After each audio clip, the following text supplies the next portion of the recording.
বাংলাদেশে খেলার টিকিট কিনতে যেয়ে বিড়ম্বনার শিকার হওয়া বাংলাদেশের দর্শকদের জন্য নতুন কোনো গল্প নয়। সেই গল্পেই নতুন একটা অধ্যায় সূচনা করলো বাফুফে এবং তার টিকিট সেলিং পার্টনার টিকিফাই।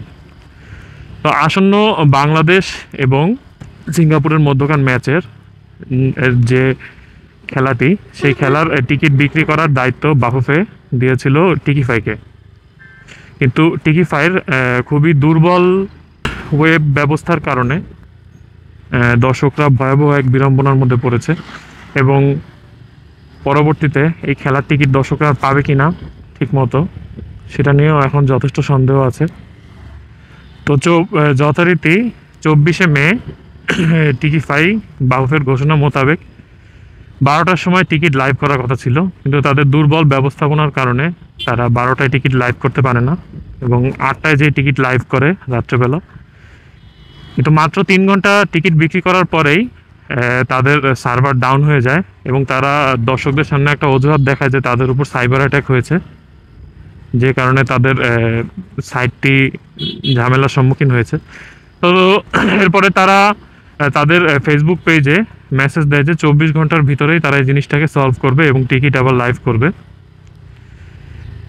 তো এরপর থেকে তাদের ওয়েবসাইটে ঢুকলে দেখা যাচ্ছে টিকিট উইল বি লাইভ সুন বলে একটা মেসেজ তারা শো করতেছে।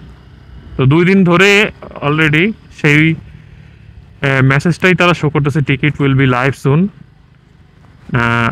আমি যখন এই ভিডিওটা রেকর্ড করতেছি 1টা বেজে 20 মিনিটে, ঠিক তখনও কিন্তু সেম মেসেজটাই দেখা যাচ্ছে যে টিকিট উইল বি লাইভ সুন। তো আমি জানি না বাফুফে কীভাবে এরকম লেজে গোবরে একটা প্রতিষ্ঠানের হাতে এরকম গুরুত্বপূর্ণ ম্যাচের টিকিট বিক্রির দায়িত্ব তুলে দিল। তো সোশ্যাল মিডিয়া এবং অন্যান্য কিছু নিউজ প্ল্যাটফর্ম থেকে যেটা জানতে পারলাম, এই প্রতিষ্ঠানের আগেও টিকিট বিক্রি নিয়ে বেশ বাজে কিছু রেকর্ড আছে। বেশ কিছু কনসার্টে তারা টিকিট বিক্রি নিয়ে এরকম ঘটনা অলরেডি ঘটিয়ে ফেলছে। তো কোনো রকম তদন্ত করা ছাড়া, কোনো রকম বাদ বিচার করা ছাড়া বাফুফে কীভাবে এরকম প্রতিষ্ঠানকে দায়িত্ব দিল, এই জিনিসটা আসলেই সবার মনে, বিশেষ করে সাধারণ দর্শকদের মনে একটা প্রশ্ন জাগায়।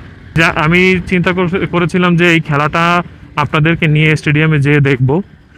আপনারা কিন্তু এর আগে আমার ভিডিওতে দেখছেন যে আমি এই খেলা দেখার জন্য বাফুফের যে জার্সি স্পন্সর দৌড়ের কাছ থেকে বাংলাদেশের যে নতুন হোম কিট সেটা সংগ্রহ করি।